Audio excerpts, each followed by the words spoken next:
Say, what do you got there, Codger Biker? Barkbusters.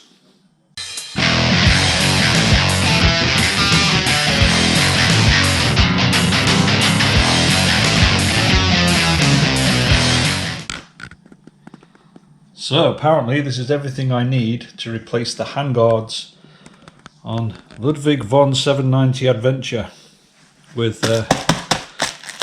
tough Barkbuster guards. Just for that day when inevitably the bike goes over. Sometimes it's so very easy to be me. I can't see the problems you can see. I am high above reality. Then I see the fall and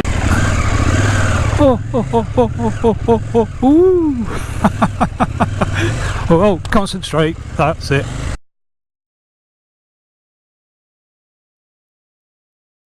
We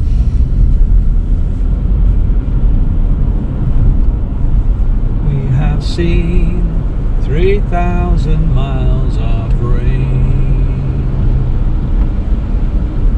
Okay, well, it is somewhat inevitable that your pride and joy will at some point or other fall over. It's happened to me before, and I've always wanted some Barkbusters, the kind of legendary quality, but I wasn't quite sure with the 790 ADV which would be the correct one, so I went on the Barkbusters site and this is what it suggested. So first of all, the main part of them is these tapered handguards, Barkbusters. They come with a box of fittings inside and really solid piece of aluminium. I'll open those in a minute, you can have a look at them. It's suggested the need for a spacer. I think that's for the front brake, otherwise I think the brake wouldn't have enough travel, so you need that spacer. And the actual Barkbusters themselves, originally I thought, well, I'll replace like for like, because they're black on the 790 ADV but they're orange on the R. I don't want to go around pretending that my bike's an R, my bike's not. However, I thought about the front-on profile, and I think with the orange either side of the headlight, it's just going to give you a little bit more sort of presence. So I chose the orange, and I'm considering later on changing them to the handguards with the lights in, but at this point I just decided to go with the orange and just see how that turns out. So I'll kind of do a before and after and see whether I think it's got more presence. It's not to look like an R anyway. I also purchased these side plastics, which are, they call skid plates. They go on the corners, just slide over and just give you a little bit of extra protection from grazing the corners of those. They're more for decoration than anything. And then I also bought some wind deflectors.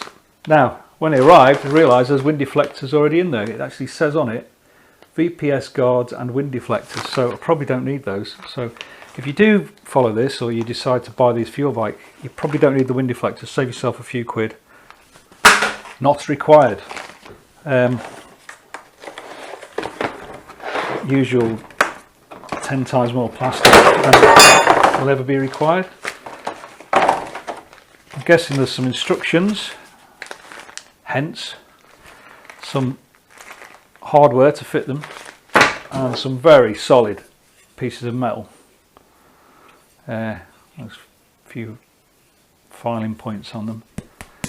You know, when your bike goes down, if you are in the middle of nowhere, I nearly lost the bike in the Isle of Man, managed to save it that particular time. I have in the past dropped my Africa Twin and severely bent the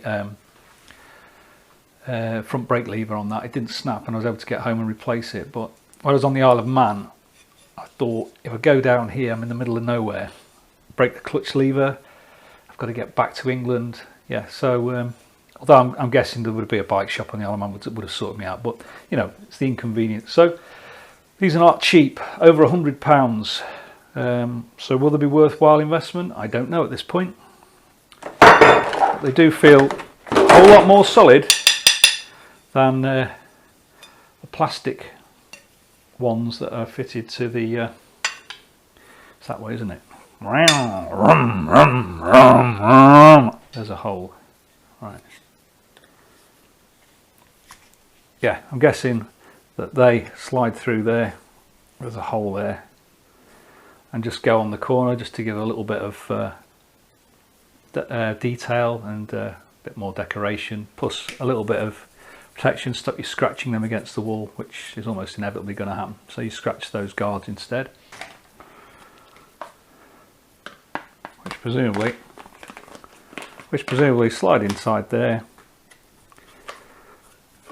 bolt on there, and there's my right hand one. So I just think the orange is more likely to be visible than a black one with white writing, although I actually preferred the look of the black ones with the white writing. So we'll see how it goes. These are not as expensive as the actual backbones. Are the expensive part of this job, but none of it is cheap. But I suppose, as they say, you'll get what you pay for. Quite why they speak like that, I don't know, but that's what they say. Okay, so I have, as instructed in the instructions, loosely assembled the Barkbusters before attempting to fit them to the bike. So there is a spoiler here which can set at one of two levels. I've set it at the highest, and it's the winter. You've got the bar end wedge, I don't know what they're called, but you tighten them up, it expands inside the handlebars to hold it, and you've got a bracket at this end. Now this is not an instructional video, this is a descriptional video. I'm not saying this is how you should assemble them, because probably it isn't. Could have done it wrong for all I know. I won't find out till I've got them on the bike. So I'm just showing you them. They're very strong. At least the aluminium bar is very strong.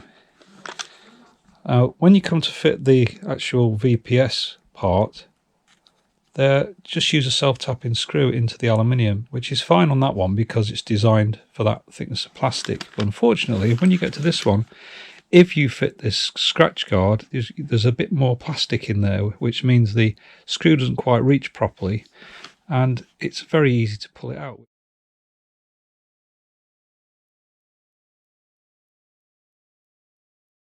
The right hand one, there is a spacer. I believe that's so that there'll be enough space for this part not to catch against the brake mechanism. So you can see the 10mm spacer is there. Otherwise it's exactly the same as the left. So we shall find out another day how they go. So simply for purposes of comparison, here is the right hand brake lever guard that comes with the 790 Adventure. You can see it's just full plastic. Torx 30 on that bracket. I think that was a 6mm hex on there. So you can see just plastic, quite flimsy compared to the much more solid Barkbuster. Right, so now it's on. You can see the quite flimsy backbone on the front brake, and that spacer is definitely required because otherwise there wouldn't be enough clearance here for the brake to operate. When you pull it, it would catch there, so that's why you have the spacer.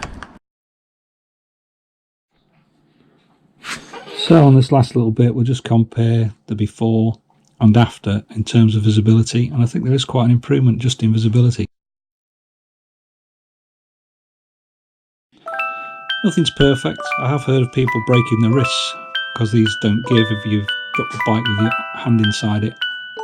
That's the risk you take. As I say, this is not an instructional video, this is a video made by Village Idiots. Codger Biker is out. Where's the sun?